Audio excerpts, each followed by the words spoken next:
This is episode 604, and today we're going to be chatting about rejuvenating yourself after burnout.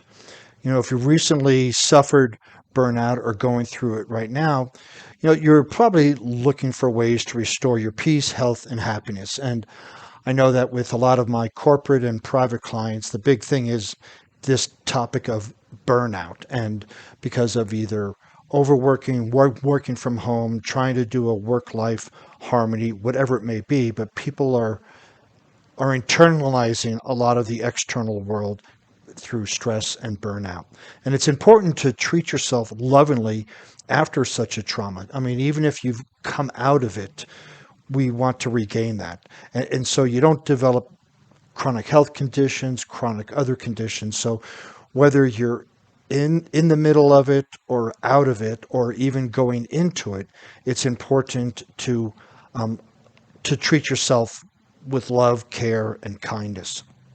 Because burnout can cause all sorts of mental and emotional issues, including anxiety, depression, and so much other stuff. We lose attention, we lose focus on the things that we enjoy in life. And that's actually the worst thing to do is stop doing the things that we enjoy. And it's amazing how we cocoon ourselves away from friends, away from activities. And this then can be a downward spiral of depression, anxiety, etc.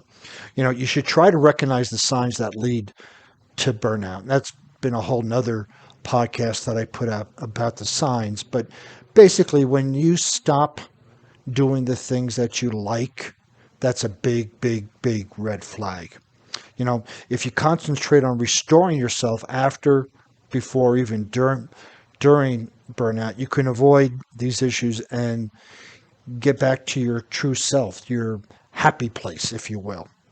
So I'm going to go through some tips that I have shared with, again, my corporate clients and my private clients on burnout. And again, we all define it differently. We all manifest it differently. But these are some tips that if you take them to heart and put them into practice, they will help you.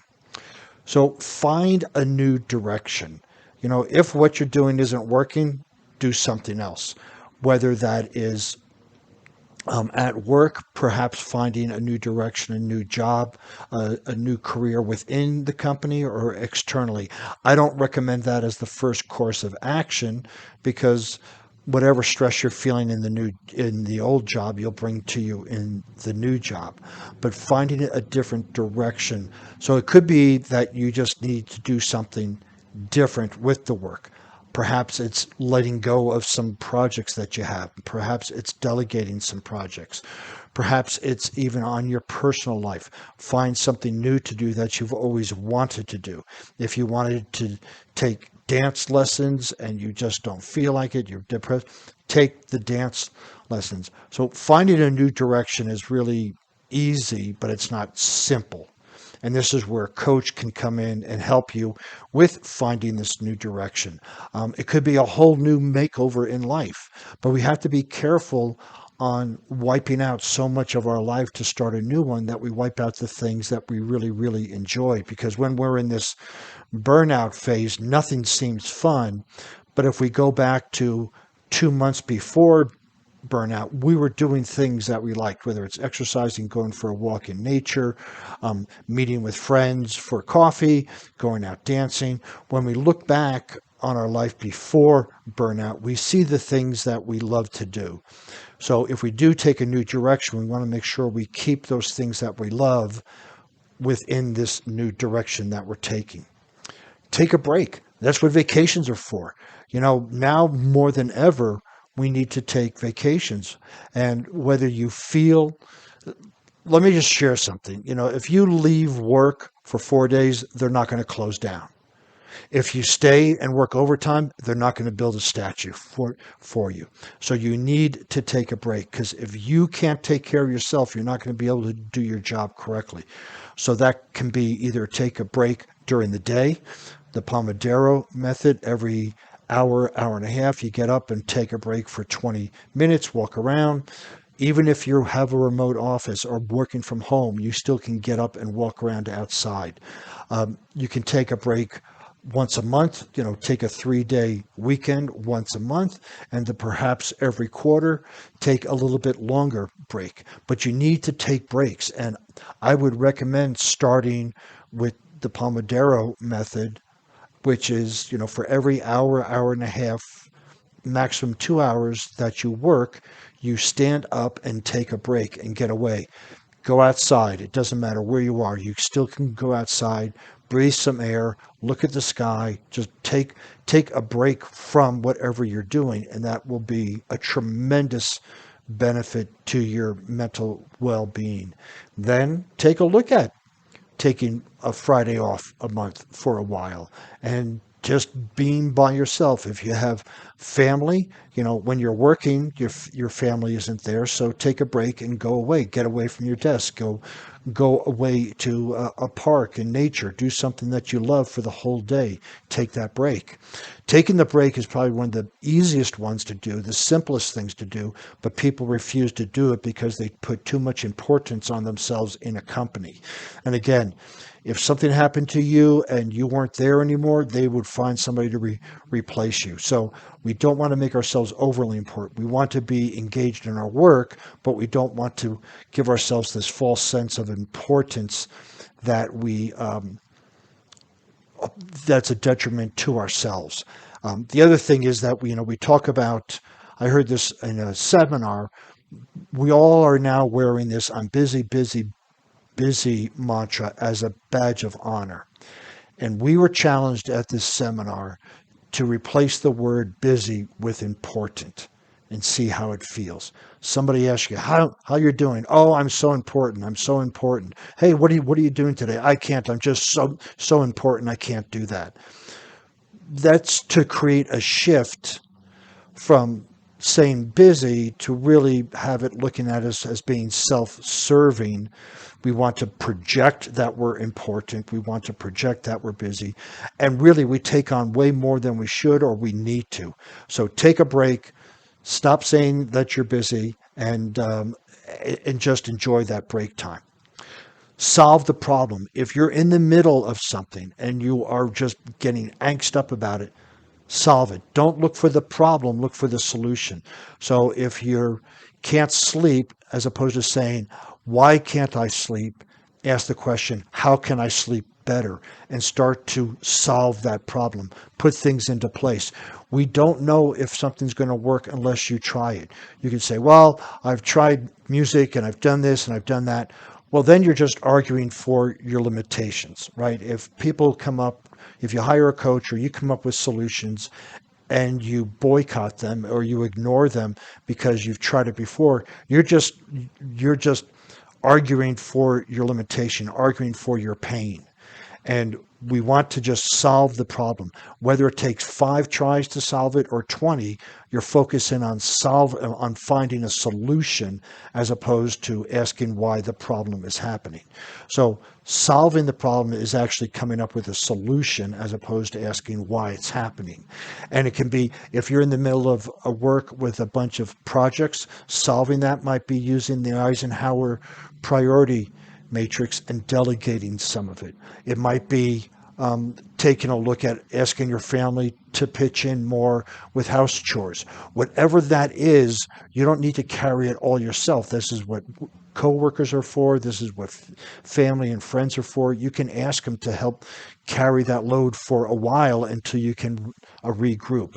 So then focus on the solution, put it into play, solve it, and then look at how you got there in the first place. Gain control. This is one of the 4 C's in mental strength is control. And we think that we don't have control. And when we feel we don't have control, we play the role of the victim. Then you will know you're playing the role of the victim when you complain, blame, or justify why something can't happen. When we gain control, we can gain control over our thoughts, we can gain control over our emotions, our behaviors, and our focus. When we gain control over our focus, it's essentially putting up boundaries. We can put boundaries around us going, this is acceptable, this is not. I'm going to take time for myself to go to the gym at this time and And you gain control by setting up boundaries. We teach people how to treat us, and gaining control is telling people we respect ourselves. We are going to delegate work. We are going to take care of ourselves. We are going to go for a walk. We're going to focus on the priorities first. We're going to gain control of our life as opposed to being pulled in 1,000 directions or being a cork in the ocean. And that's what burnout really comes down to. Part of it is that we have this sense of lack of control, and we don't know what to do. We don't know what to do first, but yet we really can have a greater sense of control, and we can control more in our life than we give ourselves credit for. And that gaining control is by establishing boundaries, learning how to say no, and focusing on the first things first. Be open and honest with yourself. Be open and honest with others, going, hey, listen, I am just way overworked. I cannot take on anymore. If you give it to me, it's not going to get done. So I would suggest you find somebody else. I'm not going to go home to dirty dishes anymore. Family, you guys have to help out. You got to be doing this. It's hurting me, right? So being honest with the feelings that you're having with yourself. I'm feeling ignored. I'm feeling frustrated. I'm feeling devalued. Whatever you're feeling, be open and honest with yourself, and then be open and honest with others so that they can help create the environment for you not to be burned out anymore, right? Because the burnout is basically part of our thought process going over and over and over again about what has to be done. It all has to be done now. I don't have time. And when we can be open and honest with our boss at work going, hey, there's too much on my plate. I need to take some of it off. Or our coworkers, hey, I'm really feeling stressed when you come over every 15 minutes to ask for a solution to a problem that you should know. Going home to the family, guys, listen, I just can't come home from work and take all of this on. So if you're open and honest, people will come and help you. But the key is being open and honest. And then there's just general stress management.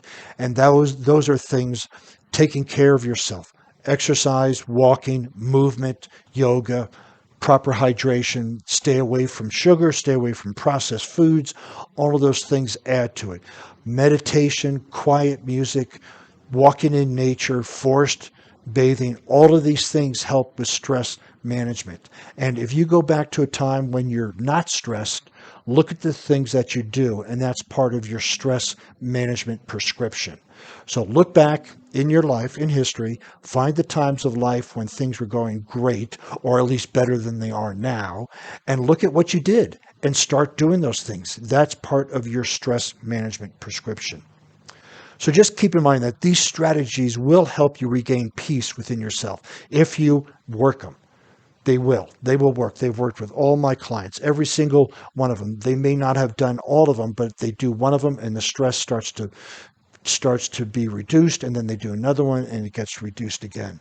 If there are any outstanding issues that you need to resolve, seek solutions so you can achieve peace, whether that's forgiving somebody or asking forgiveness or fixing something that's broken, cleaning up a mess, whatever it is, whatever issues, like, man, I really got to clean my closet, then do it. I really need to let this person know that they've offended me, then do it. Do these things instead of holding them in. And you can do through self-reflection, prayer, meditation, communication. You can, if you don't want to speak to a person or if that person is no longer living, you can do this through self-reflection, prayer, meditation, journaling. There's so many ways of expressing, but be careful on expressing, I am frustrated, I am burned out, because now you're owning it, as opposed to I am feeling stressed, I am feeling burned out. Then it's a feeling and an emotion. We can deal with it. When we say I am, it's part of our personality. It's part of who we are, and it's harder to deal with from an unconscious mind perspective. So when you journal, when you reflect, when you do that, make sure when it comes to emotions that I am feeling instead of I am. Like I am feeling mad instead of I am mad. So we want to make sure we just really label those things correctly. And once you do it, you'll avoid burnout altogether, right? Once you know your stress management prescription, you keep doing it. And even when you don't want to do it, you do it. So the feelings don't matter when when the importance of your health is big enough. So, you start to enter a stress phase, you wake up, oh, I don't feel like going to the gym. That's when you go to the gym. You go to the gym for a little bit extra. You take some extra time. And once you start placing these things in your life, you won't be having this burnout. Yes, we're all going to have these little stresses here and there, but that's good because it helps build our mental strength and our emotional strength, our spiritual strength, and our physical strength. And then there's a point where once you build it up, things don't bother you anymore. You look back 20 years, what used to bother you then doesn't bother you now because you grew that muscle on how to work with it. So if you want to see the show notes on this podcast, you can go over to warriormindcoach.com, find the show notes. And while you're over there, you can find other podcasts as well as other blog posts and a way to contact me for a introductory breakthrough session. Since you'll be on the internet, please follow me on LinkedIn, Facebook, Instagram, Pinterest under Warrior Mind Coach.